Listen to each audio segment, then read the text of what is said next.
Get that child under control, or take her to economy where crying babies belong. The harsh words sliced through the recycled air of first class, causing several passengers to turn their heads in shock.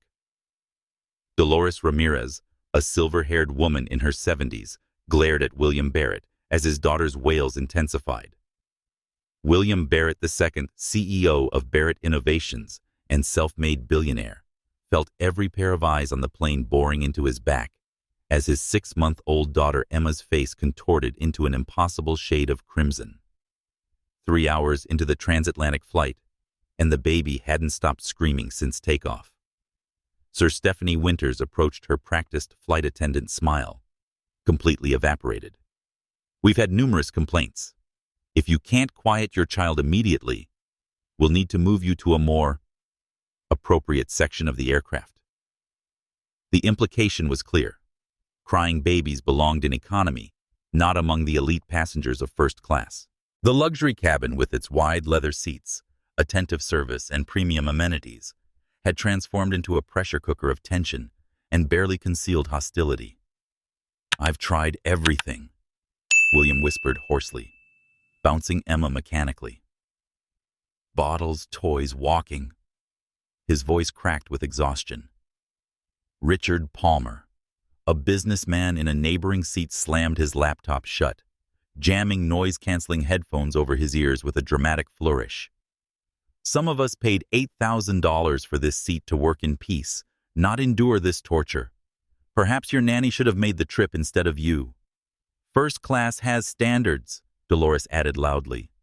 "Money clearly can't buy parenting skills." Stephanie's eyes narrowed as she surveyed the increasingly hostile cabin. "Perhaps you should take her to the lavatory until she calms down. Other passengers have rights too." "Perhaps a warm towel for her face," William suggested, desperately willing to try anything. Stephanie's smile didn't reach her eyes. "I think we're well beyond warm towels, sir. Either control your child or we'll need to consider alternative arrangements." As Emma's screams reached a new impossible pitch that seemed to vibrate through the metal fuselage of the aircraft itself, William Barrett, a man who commanded boardrooms and brokered billion-dollar deals, found himself utterly powerless in the face of his daughter's distress and the contempt of those around him. William Barrett had not built an $18 billion technology empire by accepting failure. At 47, he had transformed a garage startup into Barrett Innovations, a global leader in advanced communications technology.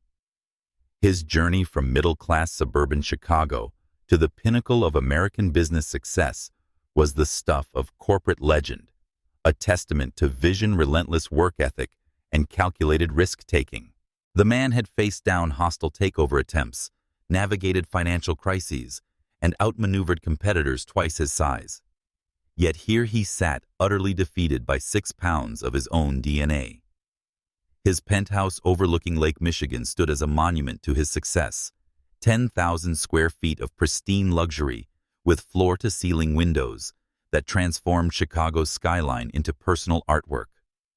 While families just miles away in South Side struggled with leaking ceilings and faulty wiring, William's home featured a private gym with custom equipment, a wine cellar housing bottles worth more than most people's monthly rent, and a dedicated media room with technology not yet available to the public. His personal chef prepared organic meals tailored to his exact nutritional specifications. His closet was organized by a professional stylist who rotated his wardrobe seasonally. Even his sleep was optimized by a $50,000 mattress that adjusted automatically to his body temperature and position. His wife Victoria was already in Paris, leading critical negotiations with European regulators that could determine Barrett Innovations' market position for the next decade. The timing couldn't have been worse when Marie, their regular nanny, called with a family emergency the morning of his flight. "Sir, I can arrange a temporary replacement," his executive assistant Amanda Taylor had suggested, "or postpone your departure until tomorrow." But William had made his decision with the same confidence that characterized his business choices. Book us on the commercial United flight to Paris. The one Victoria's on. Amanda's professional mask had slipped momentarily. Commercial, sir. But the security protocols. Victoria's already on that flight path just a day ahead, William had interrupted. The sooner we catch up to her, the sooner I'm not dealing with this alone. He straightened his cuffs decisively. First class, obviously, and no announcements. I don't want a circus at the airport. Now, as Emma's screams entered their fourth hour, William questioned every life choice that had led to this moment. He had prepared meticulously for fatherhood, as he did for all major life events, reading books, consulting experts, optimizing their home environment. Yet none of the premium sleep training consultants or pediatric behavioral specialists who had cycled through their lakefront penthouse had prepared him for this moment of complete public helplessness. William glanced at the diaper bag, its contents already deployed and rejected. The custom-designed pacifier from Sweden had been spat out with remarkable force. The organic cotton swaddle had been writhed out of within seconds. The white noise machine that cost more than most people's monthly rent sat useless in the seat pocket. His phone buzzed with a text from Victoria. Are you seriously flying commercial with our daughter? Have you lost your mind? William typed back quickly. Calculated decision. We'll explain when we see you. Emma's fine. As if on cue, his daughter coughed and grabbed at his silk tie with surprising strength. Her face, normally a perfect blend of his angular features and Victoria's delicate ones, was blotchy and distorted with rage. Richard Palmer shot William a look of pure venom over the rim of his Wall Street Journal. Some of us have actual work to do. Perhaps you should have thought about that before bringing an infant into first class, where real business happens. 3 seats ahead, Dolores Ramirez turned to deliver another disapproving glare. Perhaps you should take her to economy, where this kind of disturbance is more acceptable. The implication was clear. Some disturbances, like crying babies, belonged with the common people, not among the elite. William felt a flash of the anger that competitors feared, the cold, calculated fury that had demolished corporate rivals. But it dissipated instantly against the reality of his situation. He was not in a boardroom. His wealth and influence meant nothing here. He was simply a failing father on display for all to judge. Emma's screams continued, unrelenting and merciless. From the economy section, 17-year-old Jamal Washington heard the commotion. The heavy curtain separating first class from the rest of the plane couldn't muffle the baby's distress. He shifted uncomfortably in his cramped seat, the threadbare hoodie he'd had since freshman year pulled up over his head. In 12 hours, he would be landing in London for the International Chess Championship, his one shot at a college scholarship. He needed rest before the biggest competition of his life. But as the baby's cries escalated and the atmosphere on the plane grew increasingly hostile, something tugged at Jamal's conscience. The memory of his little sister Zoe, now 7, and how only he could calm her when she was colicky as an infant. His mother had called it the magic touch. Jamal closed his eyes, trying to focus on the Sicilian defense variations he'd been studying for months. The critical tournament that could change everything for him was less than 24 hours away. Schools like MIT and Northwestern had shown interest, but without significant financial aid, they remained distant dreams for a kid from the south side of Chicago. His neighborhood was a world away from the lakefront penthouses of the city's elite. In Jamal's building, the elevator had been broken for 3 years. Water stains marked the ceiling of their apartment, expanding with each heavy rain.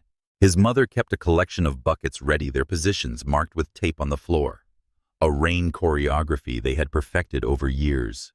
The electricity went out predictably during winter storms, leaving them huddled under blankets with candles providing the only light and warmth. When the pipes froze last winter, they had gone without running water for nearly a week, melting snow on the gas stove for basic needs. Chess had been Jamal's salvation since 3rd grade, when Mr. Lopez, a Vietnam veteran who learned the game from a Russian prisoner of war, started an after-school club. "You've got the best tactical mind I've seen in 30 years of teaching," Mr. Lopez had told him after Jamal beat him for the first time at age 11. Since then, chess had become Jamal's identity, his future, his ticket out. Each tournament victory had brought him closer to this moment, the international championship, with its promise of a full college scholarship for top finishers. His mother, Gabriella Washington, had sacrificed everything for this opportunity. A nurse's aide who worked double shifts after Jamal's father was incarcerated 6 years ago, she had somehow scraped together enough for tournament entry fees, chess books, and late-night practice sessions with coaches who recognized his talent. This morning she had pressed taxi fare into his palm, despite his protests.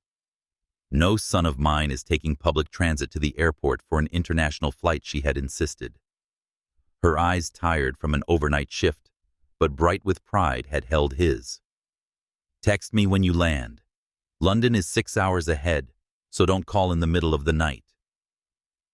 As the taxi pulled away, Jamal had caught a final glimpse of his mother and sister waving from their third-floor window.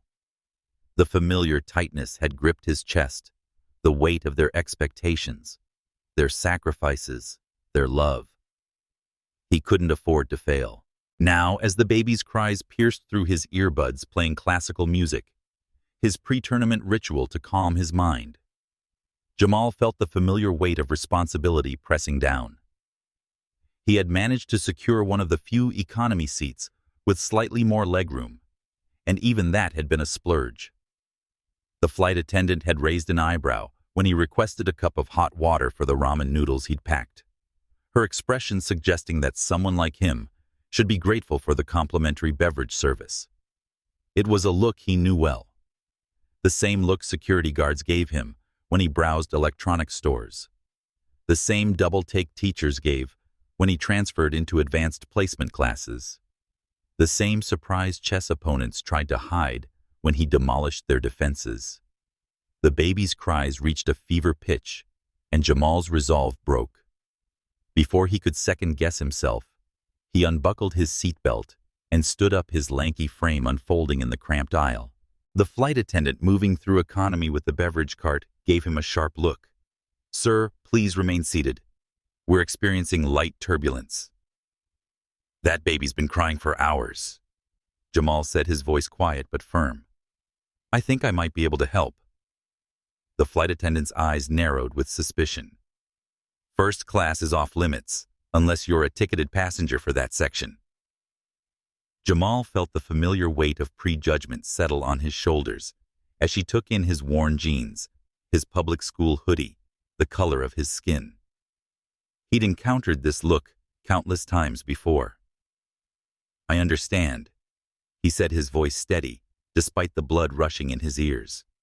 "But sometimes, the solution comes from unexpected places."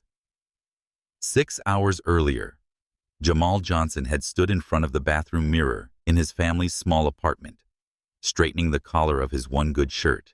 Outside the thin walls, the city was already alive. Car horns, voices, the distant rattle of the L train that would take him to O'Hare International. A cockroach scuttled across the cracked tile floor, an unwelcome but familiar roommate in their building. Jamal squashed it with a practiced motion, then washed his hands in the sink, where the hot water worked only intermittently. Today, mercifully, it was running. The ceiling above the shower showed fresh water damage from last week's rain. A yellow bucket sat in the tub, collecting drops that fell with metronomic precision. The landlord had promised to fix the leak for months, but Jamal knew better than to expect repairs anytime soon. Last winter they'd gone 3 weeks, with only cold water, when the building's ancient boiler failed. On the counter lay an envelope containing his boarding pass passport and the carefully folded letter from the International Chess Federation that had changed everything.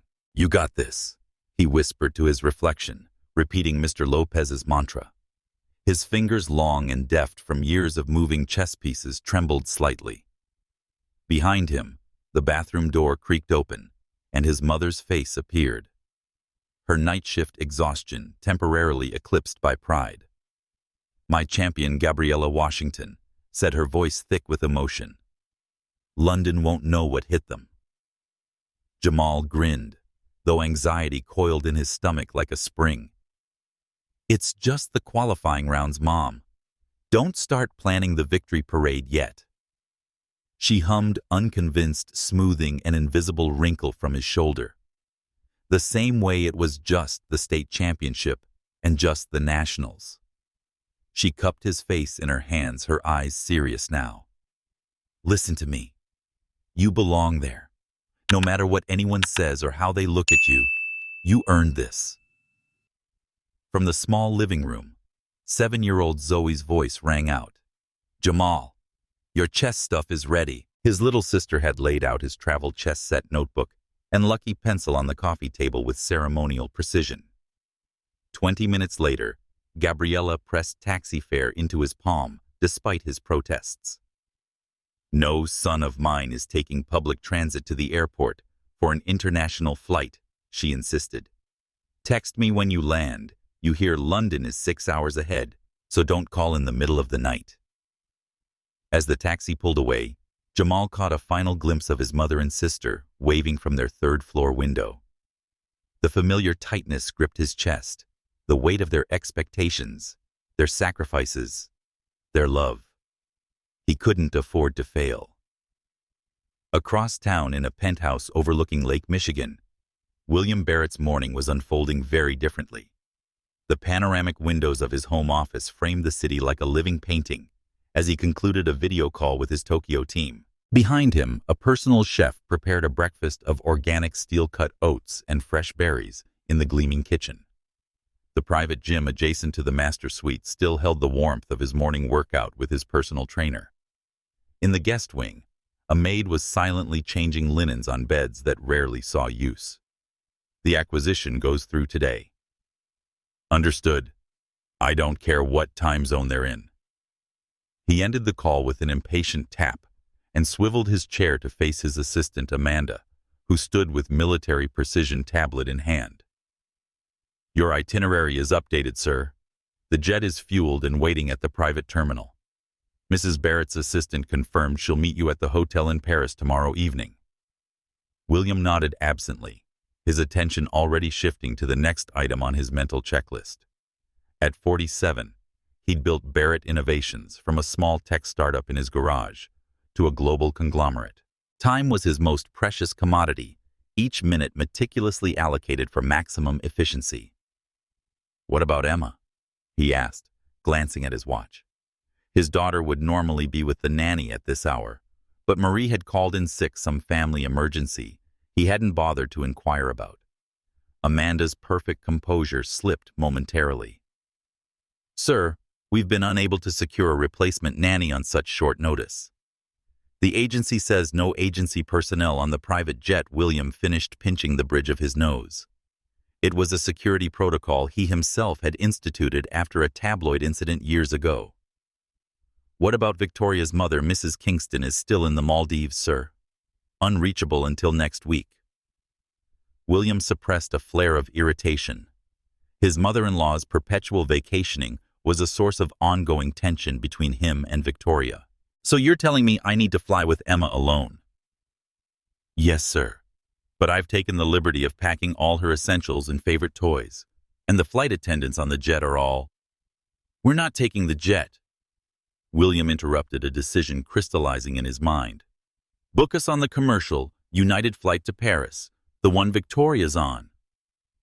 Amanda blinked, her professional mask momentarily slipping to reveal shock.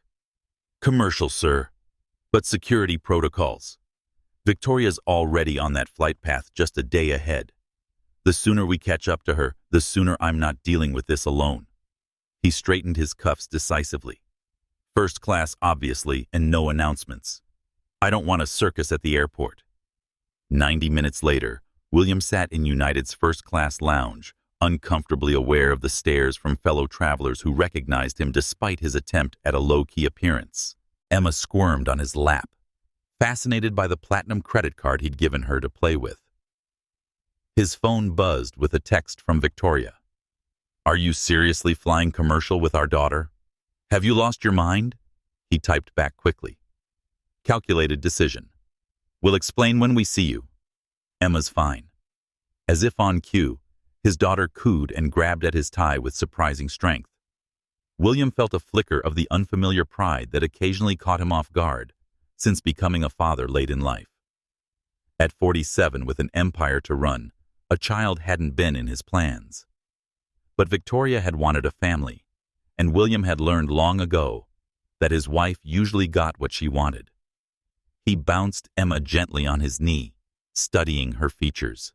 Victoria's eyes, his mother's chin. Would she inherit his drive, his relentless ambition, or Victoria's diplomatic charm?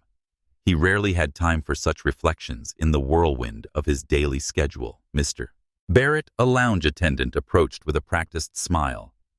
"Your flight is boarding now. We'll escort you through the priority lane." William gathered Emma and her surprisingly extensive paraphernalia. How did something so small require so much equipment?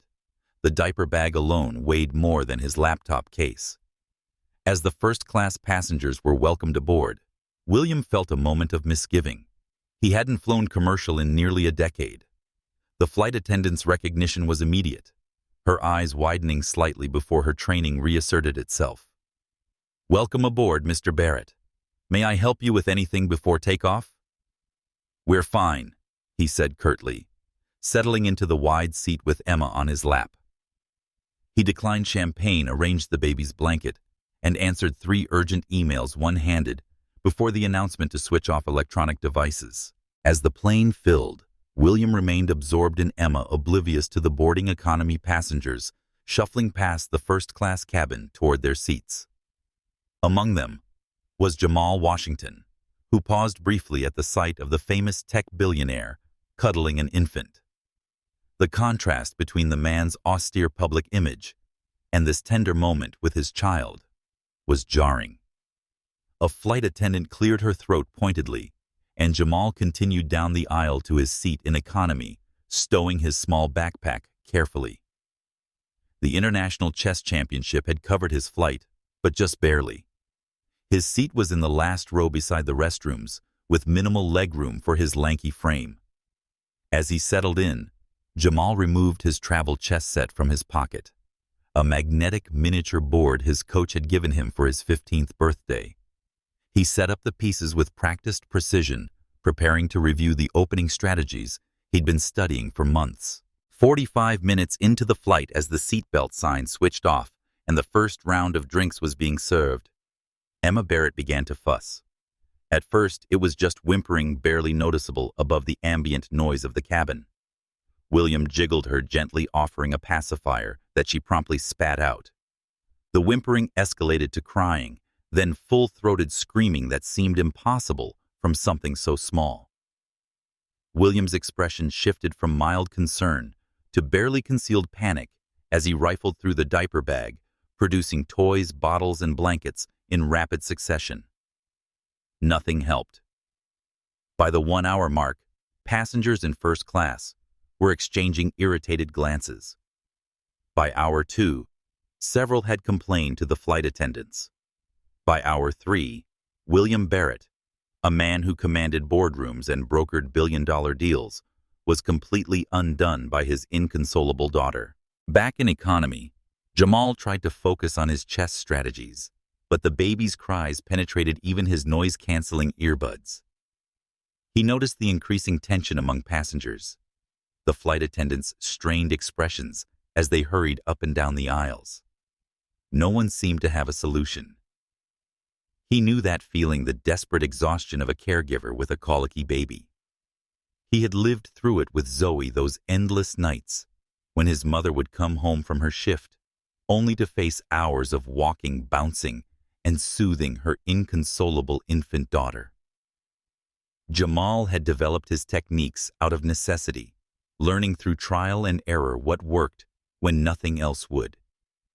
And now, as the tension in the aircraft became palpable, Jamal made his decision. But before the flight attendant could respond, the curtain to first class was yanked back, revealing a frazzled William Barrett, holding his screaming daughter awkwardly against his shoulder. The businessman's normally immaculate appearance was in shambles. His bespoke shirt wrinkled and stained, his eyes bloodshot from exhaustion. "Please," he said, his voice breaking as he addressed no one in particular. "I'll pay anyone who can get my daughter to stop crying."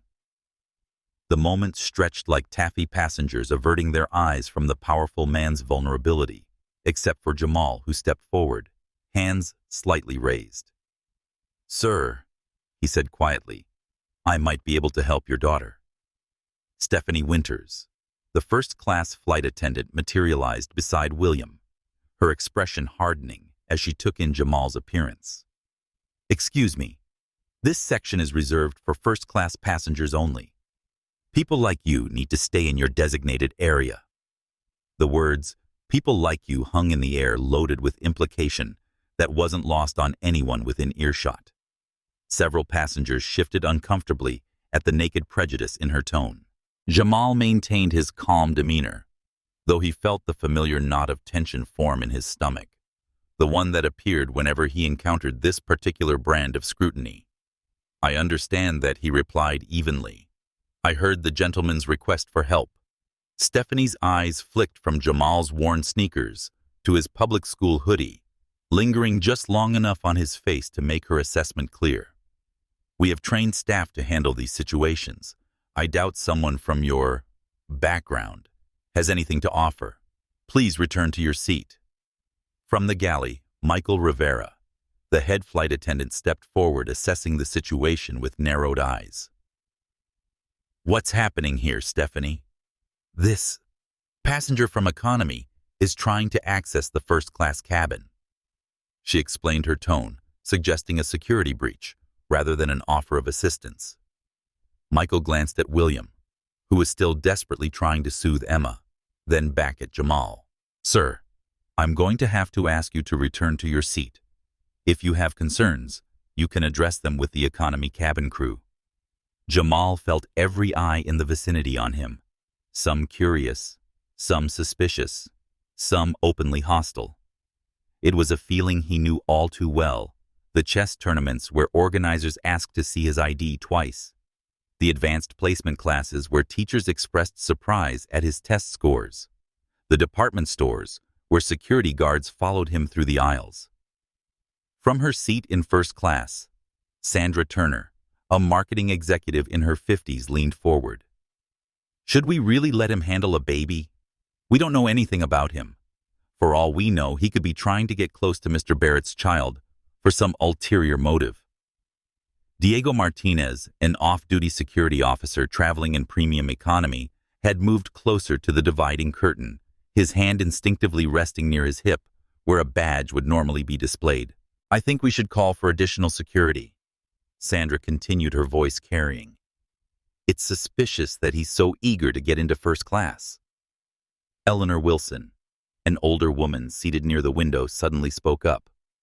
"Oh, for heaven's sake! The baby has been crying for hours, and this young man is offering to help. What exactly are you suggesting he's going to do in full view of the entire cabin?" The unexpected ally caused several heads to turn. Eleanor, in her 70s, and dressed in a neat cardigan, fixed Sandra with a stern look. "I've raised 4 children and 6 grandchildren, and I recognize the genuine desire to help when I see it." Jamal took a deep breath, then spoke directly to Sandra Turner. "Ma'am, I understand your concern, but I've been listening to that baby cry for 3 hours, and I recognize the sound. It's colic, the same thing my sister had. I helped raise her when my mother worked double shifts."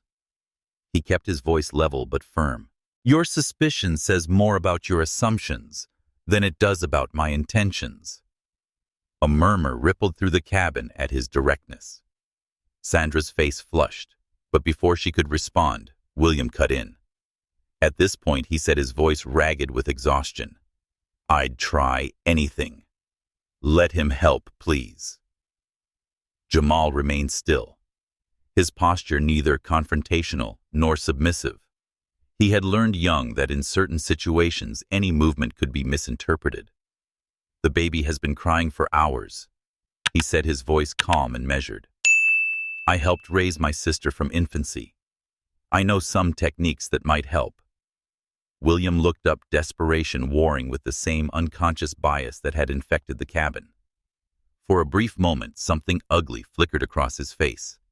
Doubt, maybe suspicion, as he took in the young black man in economy clothing approaching him. But 3 hours of non-stop screaming had brought the billionaire to his knees. You have experience with babies? William asked, trying to keep the skepticism from his voice. My little sister had colic. Jamal replied, his calm confidence belying his racing heart. May I? He extended his arms toward the wailing infant. Stephanie stepped closer, as if to physically prevent the exchange. Mr. Barrett, we can call for. At this point, William interrupted, his voice ragged with exhaustion. I'd accept help from anyone. Let him try. The entire plane seemed to hold its breath as William hesitated, then surrendered his daughter into Jamal's waiting arms. Sandra Turner audibly gasped, clutching her pearls as if witnessing a terrible risk. Diego Martinez took another step forward, his posture tense, hand hovering near where his service weapon would normally be. I'm watching you, Sandra hissed, just loud enough for Jamal to hear. Don't think for a second that... That's enough, Eleanor Wilson interrupted firmly. Let the young man concentrate. Jamal ignored them all, focusing entirely on the red-faced, screaming infant now in his care. He cradled Emma expertly, supporting her head with one hand, while his other hand gently took her weight. She's been like this for hours, William explained, running a hand through his disheveled hair. We've tried everything. Bottles, pacifiers, walking the aisle. Jamal nodded, already beginning a gentle bouncing motion. How old is she? 6 months. Almost 7. Perfect, Jamal murmured, studying Emma's face and body language. That's when my sister was at her worst with colic. Sandra Turner's voice cut through the momentary lull in Emma's screaming. Should someone be supervising this? I mean, we don't know if he's qualified. What if he drops her? Or worse. What exactly are you implying? Eleanor demanded, her voice sharp with disapproval. I'm just saying what everyone's thinking, Sandra defended. We know nothing about this boy from economy. What we know, Eleanor countered, is that he's the only one on this plane with the courage and compassion to step forward when a child is in distress. Several passengers murmured in agreement, while others shot Sandra irritated glances, clearly more concerned about silencing the baby than who accomplished it. Michael Rivera hovered nearby, clearly uncomfortable with the situation, but unwilling to intervene directly now that William had consented. Maybe we should move to the galley, Jamal suggested quietly to William. Fewer eyes. William nodded gratefully, leading the way to the more private area near the first-class kitchen. Stephanie followed her expression, suggesting she was counting the airline regulation violations occurring by the second. In the relative privacy of the galley, Jamal's demeanor changed subtly, more confident, more authoritative. He examined Emma with practiced eyes, noting the tension in her tiny body, the way her fists clenched, the particular timbre of her cries. Sir, I think your daughter has bad gas pains, he said, his voice calm and certain. The pressure changes during flight can make it worse. May I try something? William, beyond caring about protocols or propriety, nodded desperately. Please, anything. Jamal adjusted his hold on Emma, keeping her head supported while turning her onto her stomach across his forearm. With his free hand, he began making small, gentle circular motions on her back, applying careful pressure to specific points. My mom works double shifts as a nurse's aide, Jamal explained as he worked. When my sister was born, I was 10. I helped a lot with her care, especially when she had colic. Emma's crying didn't stop immediately, but changed in character, less frantic, more rhythmic. Jamal continued his ministrations, adding a gentle bouncing motion and a low humming sound that vibrated in his chest. William watched transfixed by the teenager's confident movements. We've had pediatric consultants, sleep training experts. None of them showed me that technique. Jamal smiled slightly, never taking his focus from Emma. Some things you can't learn from experts. You have to learn them from experience. True wisdom doesn't always come with degrees or certifications. As he spoke, he shifted Emma to a more upright position against his shoulder, still supporting her head, while his other hand continued the precise, gentle pressure on her back. The humming continued a rhythmic pattern that seemed to resonate with the baby's own breathing. Stephanie watched with reluctant fascination, her earlier suspicion giving way to professional curiosity. How do you know exactly where to press? It's about finding the right spots, Jamal explained quietly. Babies can't tell you what's wrong, but their bodies give signals. It's like chess reading patterns, seeing what others miss. Emma's cries had diminished to whimpers, her tiny body gradually relaxing against Jamal's shoulder. The transformation was remarkable, not instant, but steady and unmistakable.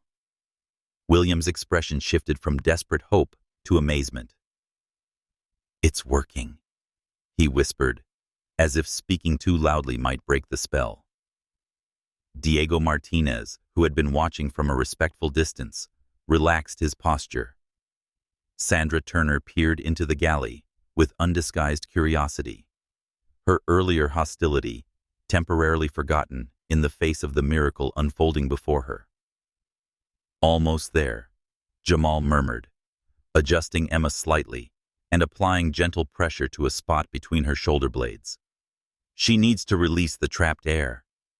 As if on cue, Emma produced an impressive burp, followed by a long, contented sigh.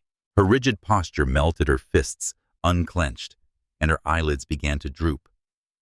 The silence that followed was almost shocking after hours of constant screaming. It spread through the cabin like a wave, passengers looking up in disbelief, then at each other, then back at the galley where the impossible had just happened. Lisa Rodriguez, a travel influencer seated in premium economy, had been discreetly filming the entire interaction on her phone. "This is going viral," she whispered to her companion.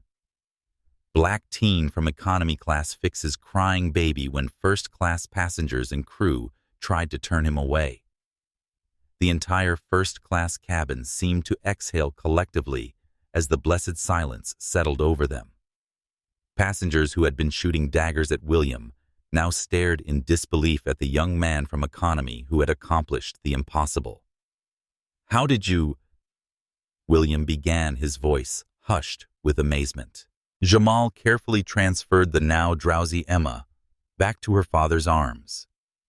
"It's a combination of techniques my mom taught me. Pressure points, positioning vibration from the humming. Some babies, especially around this age, get terrible gas pain, and it's worse with the pressure changes on a plane." William adjusted his hold on Emma, trying to mimic Jamal's technique. "I have a team of experts, pediatricians, child development specialists, who charge $500 an hour, and none of them showed me that." A slight smile touched Jamal's lips. "With all due respect, sir, some things you can't learn from experts. You have to learn them from experience. Money can buy a lot of things, but it can't buy certain kinds of wisdom." The flight attendant who had earlier prevented Jamal from entering first class now hovered uncertainly nearby, witnessing the exchange. Her earlier suspicion had transformed into something like embarrassment. The realization that she had attempted to block what was clearly the solution to the problem that had plagued the entire flight was written across her face. "I believe I owe you an apology," Stephanie said stiffly to Jamal, the words clearly difficult for her. "I made assumptions that were inappropriate. And I owe you a debt of gratitude," William added, shifting Emma to one arm and extending his hand. "William Barrett. I know who you are, sir," Jamal replied, shaking the offered hand firmly. "I'm Jamal Washington." "Well, Jamal Washington, you just saved everyone on this flight from a collective nervous breakdown myself included. William gestured to the empty first-class seat beside his own. Please join me for the remainder of the flight. I'd like to hear more about these techniques of yours. Wait just a minute. Stephanie interjected, her professional mask slipping back into place. We can't simply upgrade passengers mid-flight without. Actually, we can. Michael Rivera corrected, stepping forward. As head flight attendant, I have the authority to approve cabin reassignments in special circumstances. He turned to Jamal with a genuine smile.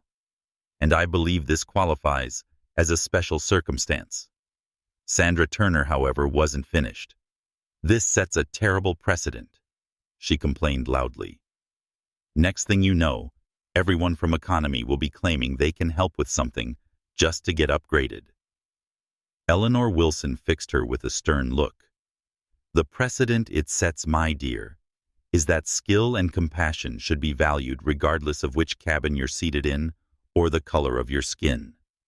Sandra flushed deep red, opening her mouth to retort, then thinking better of it, as she noticed several phones now pointed in her direction.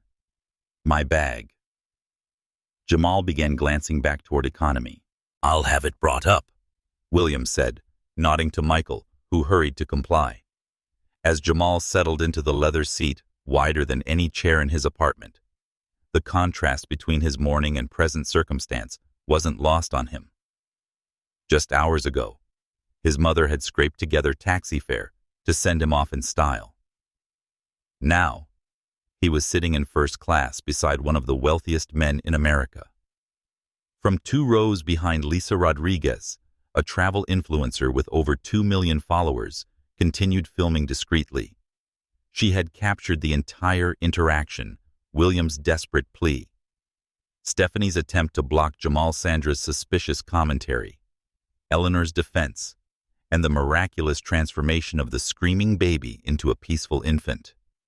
This is gold, she whispered to her travel companion. Pure human gold. #wisdom from unexpected places, #bridging worlds. Meanwhile, in the first-class seat, William was carefully laying Emma in the bassinet that the flight attendant had finally set up. The baby was sleeping soundly, her chest rising and falling in the gentle rhythm of deep slumber. So Jamal William began, once Emma was securely settled. What brings you on this flight to Europe college tour? Family vacation. Jamal straightened slightly. Chess tournament, sir. The International Youth Championship in London. William's eyebrows rose with genuine surprise. Chess. You're a player. Yes, sir. Internationally ranked junior master. A calculating look entered William's eyes, the same expression he wore when assessing potential acquisitions. Fascinating. And yet you also possess these rather unusual childcare skills. Jamal met the billionaire's gaze directly. Where I come from, you learn to be good at many things. Specialization is a luxury. Something in his tone caused William to tilt his head, reassessing. South Side, Chicago, based on your accent. Competitive chess programs aren't common, there are they? No, sir. My elementary school had one teacher who ran a club after hours. Mr. Lopez, Vietnam vet, who learned chess from a Russian prisoner of war. Jamal's fingers absently arranged the cocktail napkin into perfect right angles. He said I had the best tactical mind he'd seen in 30 years of teaching. And this tournament in London, it's significant. Full college scholarship. If I place in the top 3, Jamal said, his voice carefully neutral despite the stakes. Plus potential sponsorship for the Grandmaster track. William nodded slowly, processing this information with the same attention he'd give a business proposal. And your parents? They must be very proud. A shadow crossed Jamal's face. My mom is. She works as a nurse's aide. Double shifts to keep us afloat since my dad's been gone. Gone, William echoed then. Understanding dawned. I see. An uncomfortable silence settled between them, highlighted by the gentle hum of the engines and the soft breathing of the sleeping baby. Mr. Barrett, Jamal said finally. I should probably return to my seat. I have some strategies to review before landing. William's hand moved to stop him. Nonsense. The least I can do is offer you a comfortable seat for the duration. Besides, his eyes flickered to his sleeping daughter. I may need your expertise again before we land. As if on cue, the plane hit a pocket of turbulence, causing Emma to stir. Both men froze, watching anxiously as she shifted in the bassinet, then settled back into sleep. Tell me about chess, William said quietly, his gaze still on his daughter. I've always found it fascinating, but never had the patience to master it. Jamal relaxed slightly on familiar ground now. It's not really about patience, sir. It's about seeing patterns that others miss. Like business, William mused. And life, Jamal added. The true power in chess, as in life, isn't always in the most obvious positions. Sometimes it's the piece you overlook that changes everything. Their conversation flowed more easily after that, moving from chess theory to business strategy, from Jamal's tournament preparations to William's early days as an entrepreneur. The vast differences in their backgrounds and experiences seemed less significant with each passing hour, as they discovered unexpected commonalities in their approaches to problems and challenges. Emma woke once, fussing slightly, and Jamal demonstrated his techniques again, explaining each movement to an attentive William. It's about pressure points, he said. Same principle as chess, really. Understanding the underlying structure and how different elements connect. Midway through the flight, as they shared the surprisingly decent first-class meal, William posed a question that had clearly been on his mind. You mentioned a scholarship. I assume that means college is otherwise out of reach. Financially. Yes, Jamal finished. My grades are good enough for admissions, but even with financial aid, the top programs are expensive, and those are the ones with the best chess teams. William nodded thoughtfully, cutting his steak with precise movements. Which schools are you considering? MIT has shown interest. Also Stanford and Northwestern. Jamal shrugged slightly. Depends on how I do in London. All excellent institutions, William said.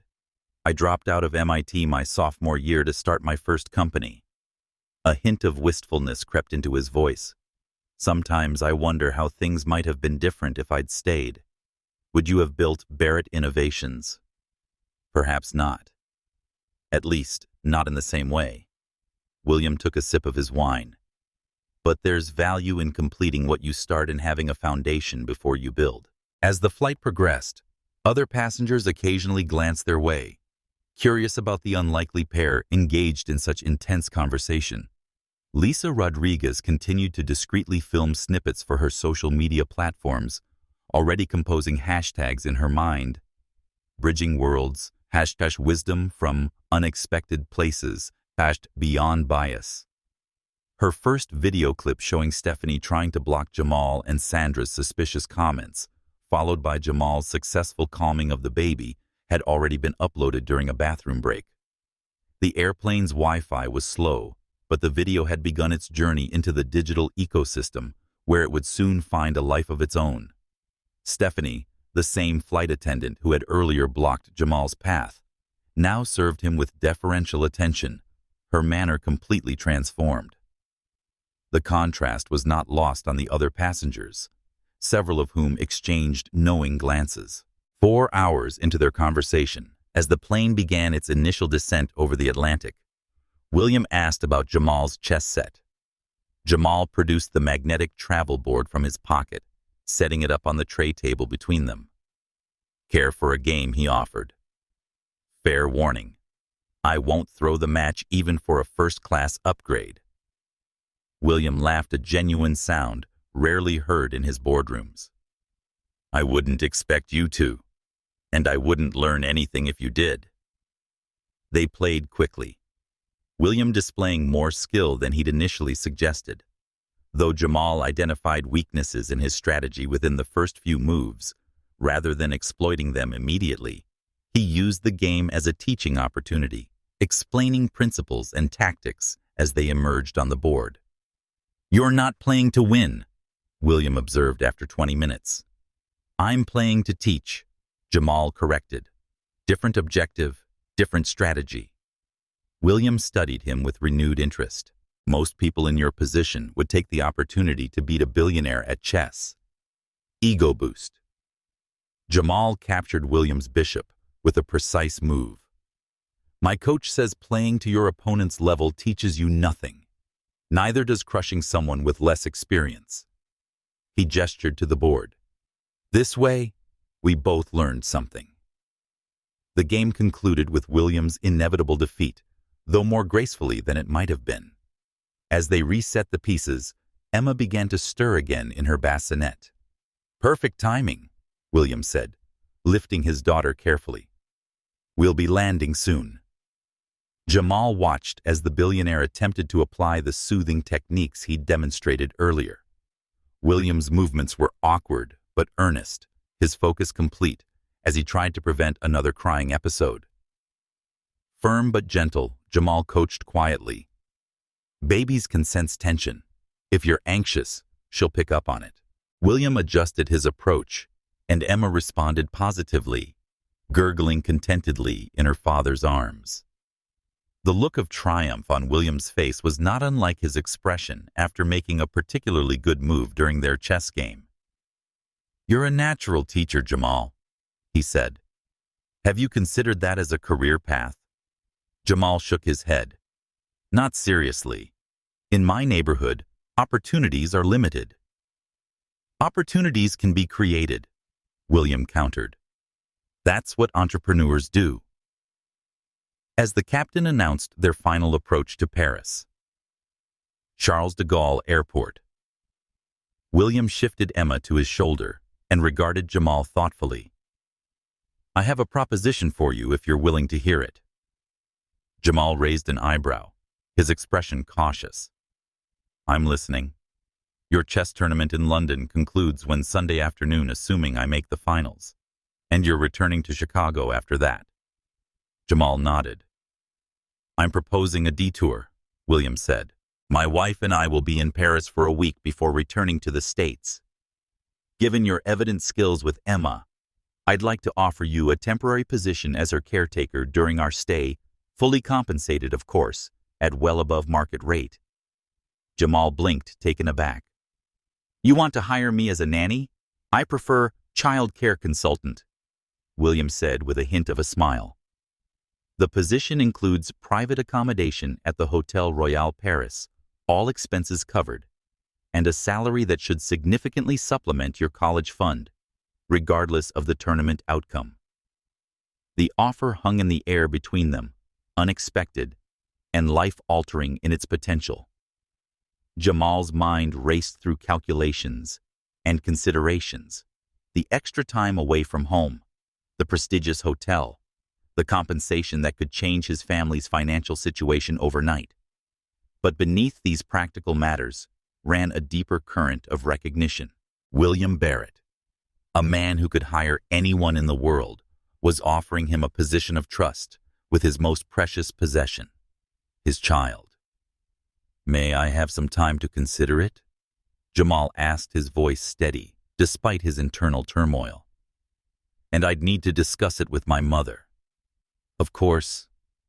William nodded, reaching into his jacket pocket for a business card. My private number. Let me know your decision after your tournament.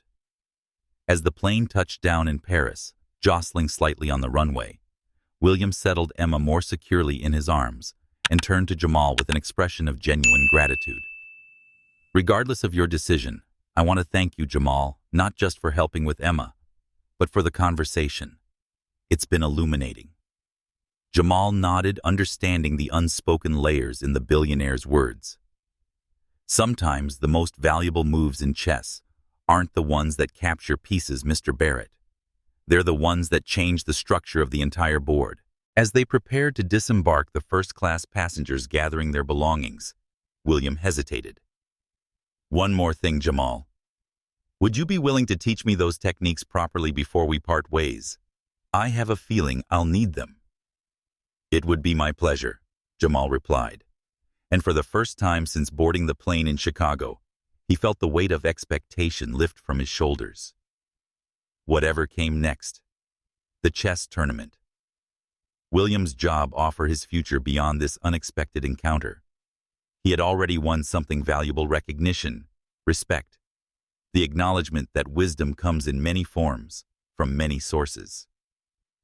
As they walked together through the airport, the billionaire and the chess prodigy from Southside Chicago, something fundamental had shifted between them. A connection formed miles above the Atlantic, bridging worlds that rarely intersected on the ground below. Behind them, Sandra Turner watched with a scowl, her phone pressed to her ear. "You won't believe what just happened on this flight," she was saying. Barrett completely lost his mind, letting some kid from economy handle his baby.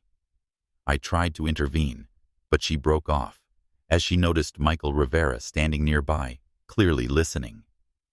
The head flight attendant's expression was neutral, but his eyes conveyed a clear message: her behavior had been noted.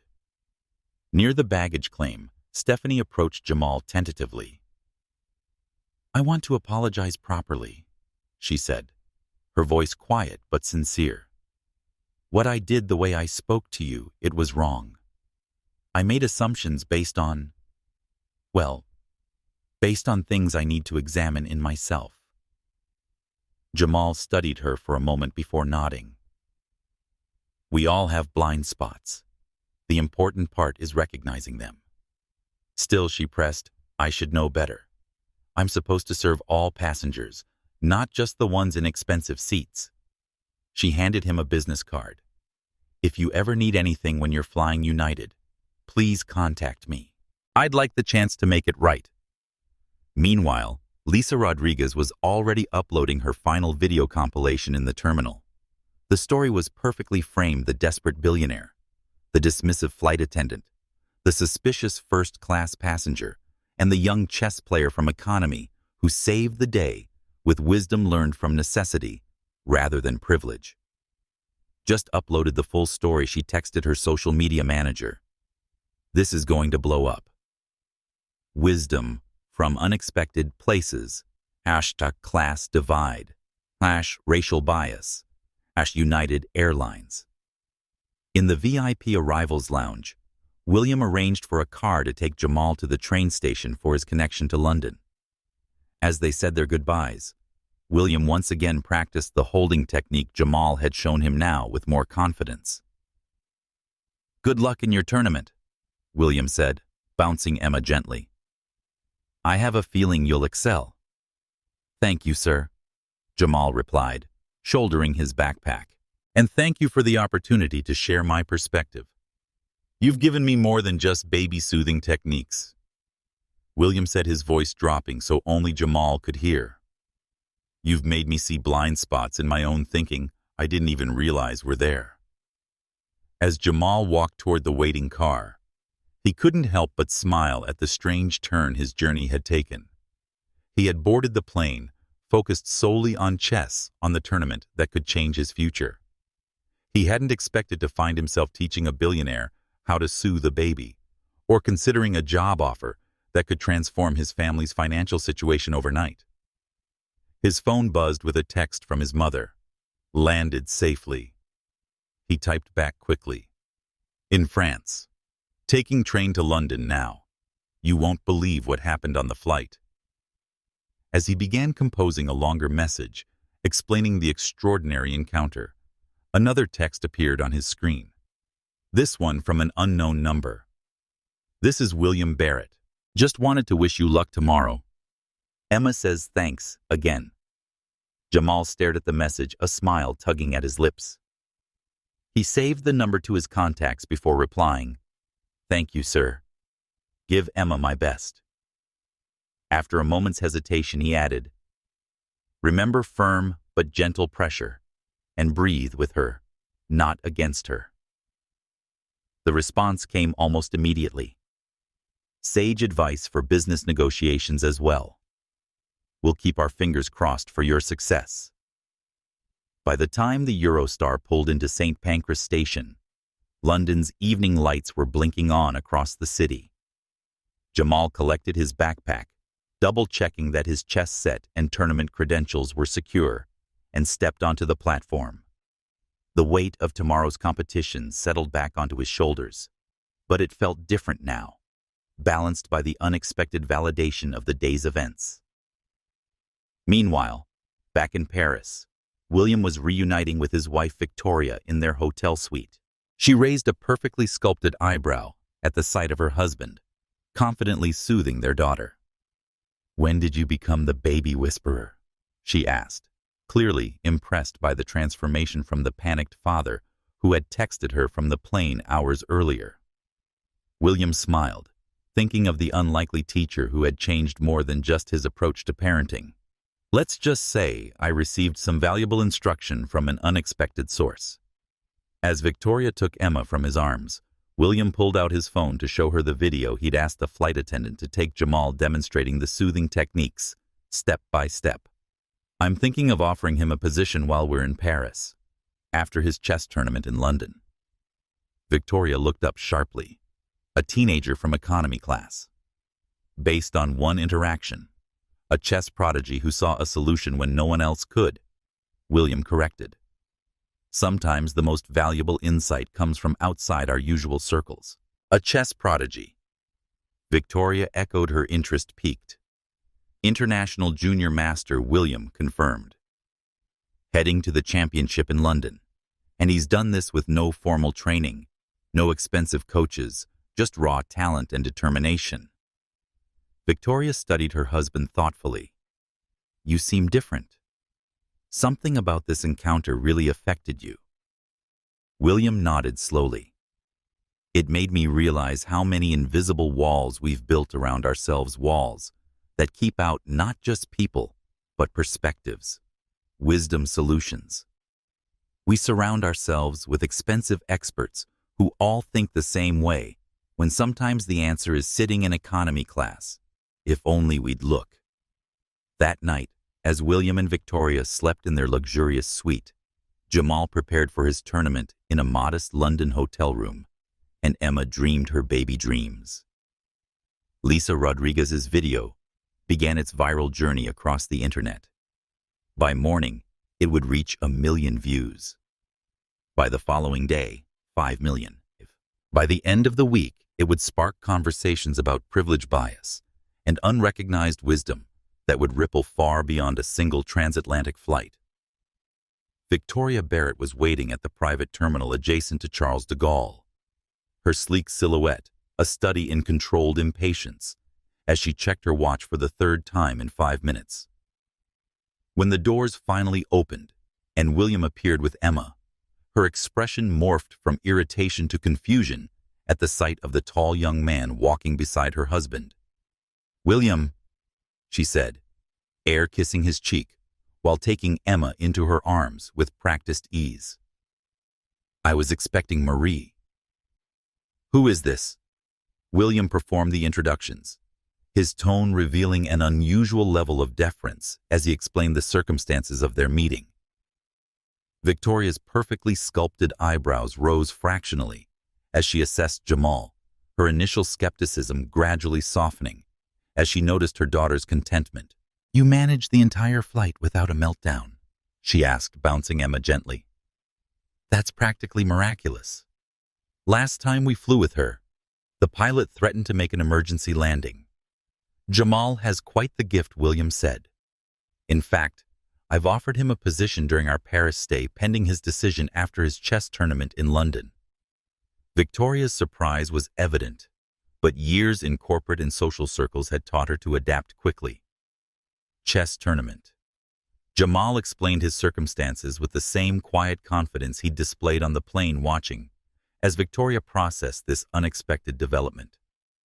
Unlike her husband, whose interest had been primarily pragmatic, Victoria seemed genuinely curious about Jamal's background and achievements.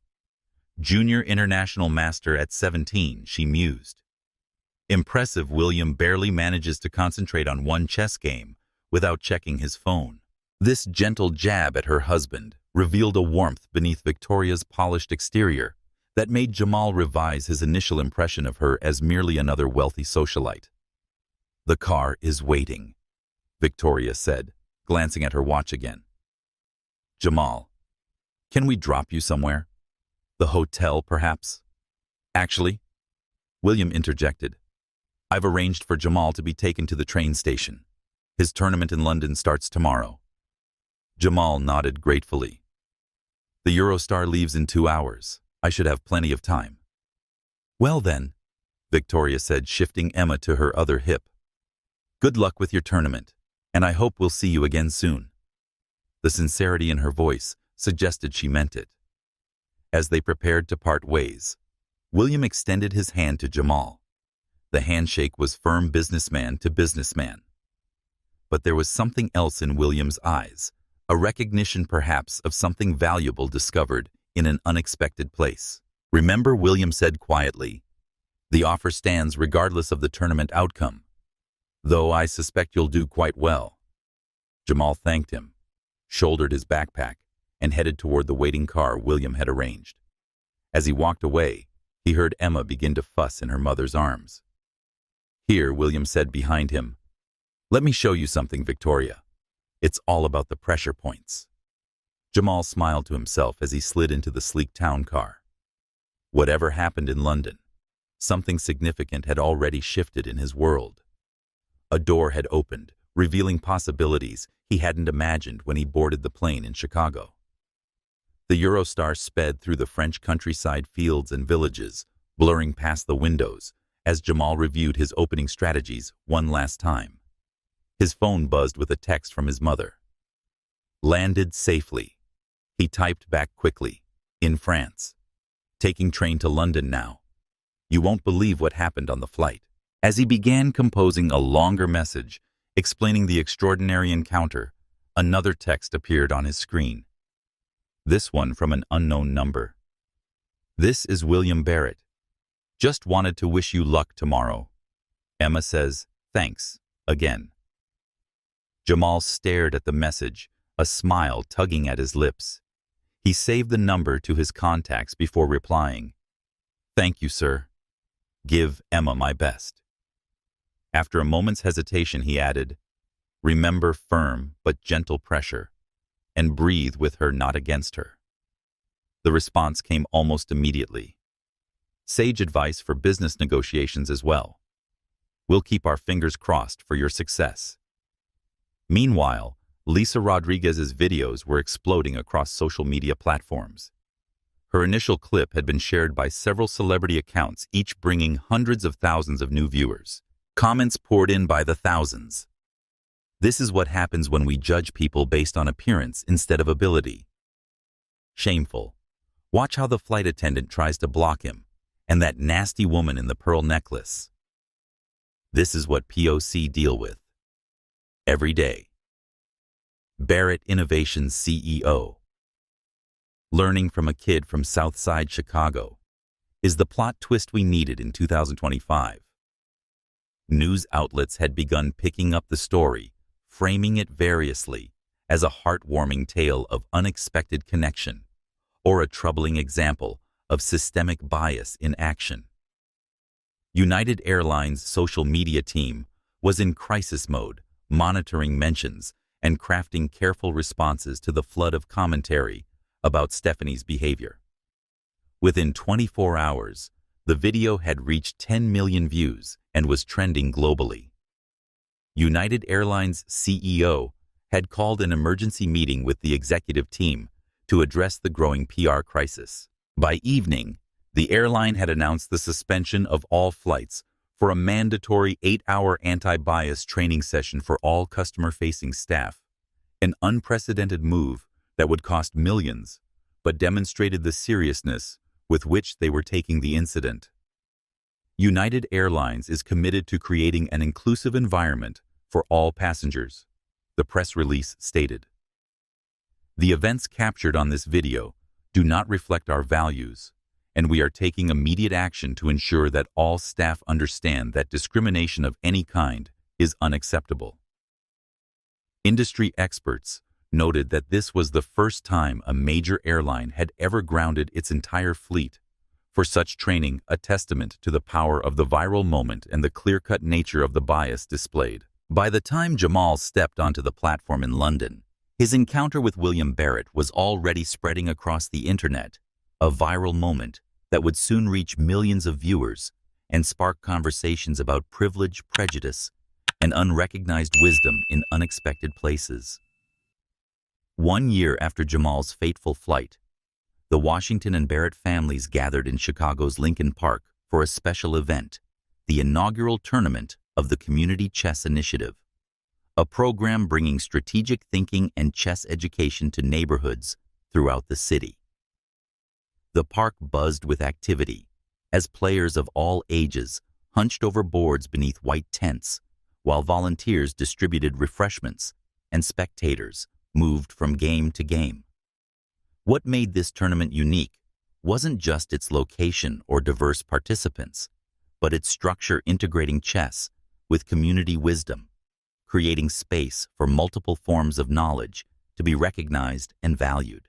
Jamal, home from his first year at Northwestern, moved through the crowd with easy confidence, stopping to offer encouragement to young players, chat with community elders, serving as judges, and check in with his sister Zoe, who had recently discovered her own affinity for the game. Near the central pavilion, William Barrett stood with Emma, perched on his shoulders, the toddler's eyes wide as she absorbed the scene below. Victoria moved between sponsor tables, ensuring the event ran smoothly while simultaneously conducting interviews for a documentary about the Community Wisdom Initiative's first year. "This is exactly what we envisioned," she told the filmmaker, gesturing toward a table where an elderly woman from the South Side was demonstrating pattern recognition techniques to a group of attentive children. Chess as a bridge, not just between communities, but between different ways of knowing. The initiative had grown beyond even William's ambitious expectations. What had begun as a focused program identifying and elevating caregiving skills had expanded to encompass multiple forms of community wisdom, conflict resolution approaches from neighborhood peacekeepers, resource management strategies from community organizers, intergenerational knowledge, transmission from cultural elders. Barrett Innovations had implemented a parallel transformation in its corporate structure, creating pathways for employees from non-traditional backgrounds and recognizing diverse forms of intelligence and skill in its promotion and development processes. The changes hadn't been without resistance, but the results spoke for themselves. Increased innovation, improved problem-solving, and a corporate culture that increasingly reflected the diverse world it served. Our new hiring practices have completely transformed our talent pipeline. William told a group of business leaders who had come to observe the tournament, "We're finding brilliant minds in places we never thought to look before, bringing perspectives we desperately needed, but didn't know we were missing." One of the executives gestured toward Jamal, who was demonstrating a strategy to a young player. "All because of a crying baby on a plane," William smiled. "All because we were finally willing to recognize wisdom from an unexpected source." The Barrett Foundation's Community Wisdom Initiative had become a model for other philanthropic organizations, challenging traditional notions of expertise and value. Universities had begun developing programs to identify and credential forms of knowledge previously overlooked by formal education systems. Corporate diversity initiatives had shifted from superficial metrics to substantive engagement with diverse perspectives and approaches. Lisa Rodriguez, now an acclaimed documentary filmmaker, moved through the event capturing footage for her latest project. What had begun as a viral video had evolved into a thriving career, focused on stories of connection across social divides. Her first documentary, Bridging Worlds, featuring Jamal and William's story, alongside other examples of unexpected wisdom, had won awards at several film festivals and was now being used in corporate training programs nationwide. "Did you ever imagine it would go this far?" she asked Jamal during a quiet moment. "Never," he admitted. "I just wanted to help a crying baby. Sometimes the smallest actions have the biggest impacts," she observed. "That's what chess taught me," Jamal replied. and what I try to teach others now. As the tournament's closing ceremony began, William made his way to where Jamal stood with his mother and sister.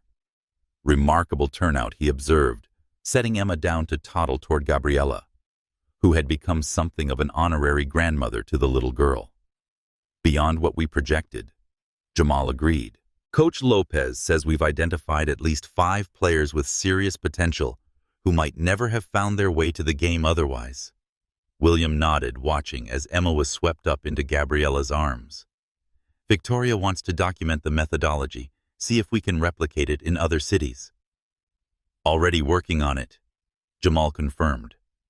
The key is recognizing that chess isn't just about the rules and moves, it's about ways of seeing, thinking, connecting. Like all forms of wisdom.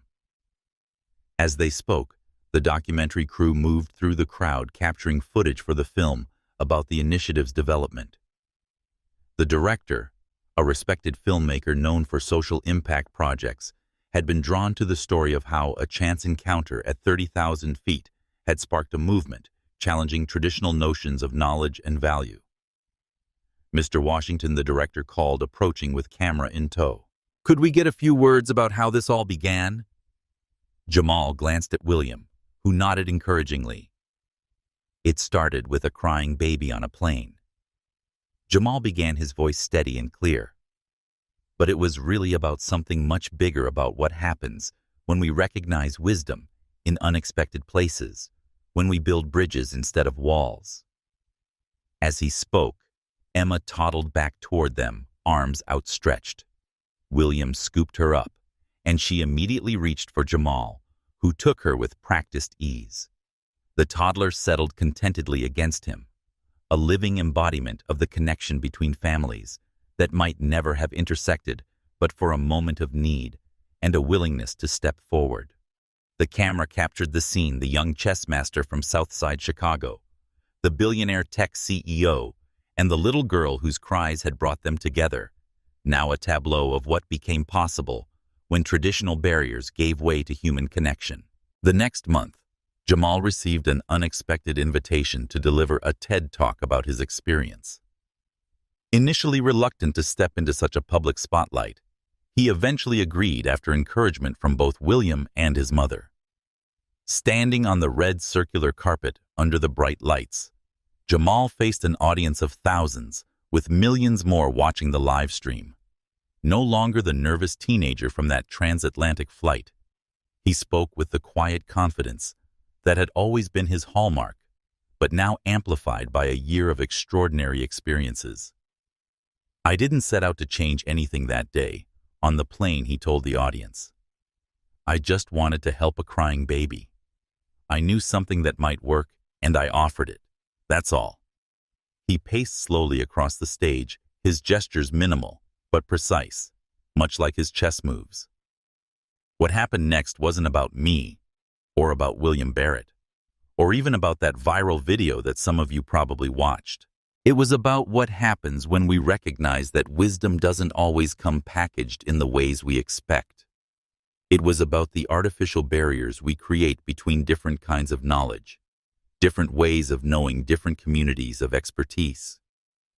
The audience sat rapt as Jamal wove together the story of that flight with broader observations about education value and the untapped potential in overlooked communities. He spoke without notes, without rehearsed lines, just the authentic voice of a young man who had glimpsed a truth worth sharing.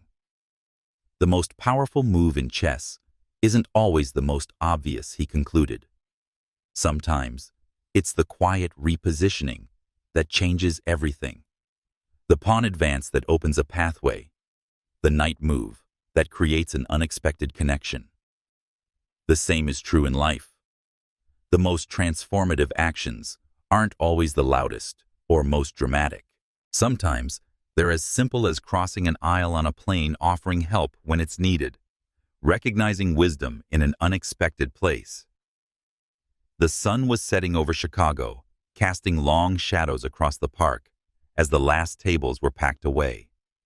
Two families from vastly different worlds stood together in the golden light, connected by a moment of vulnerability that had opened doors neither could have imagined. In chess, as in life, the most powerful moves aren't always the most obvious. Sometimes, it's the quiet choice, the hand extended across a divide, the wisdom recognized in an unexpected source that transforms the entire board. And as Jamal Washington and William Barrett watched their families together, in the fading light, both understood that the game they had begun on that transatlantic flight was far from over.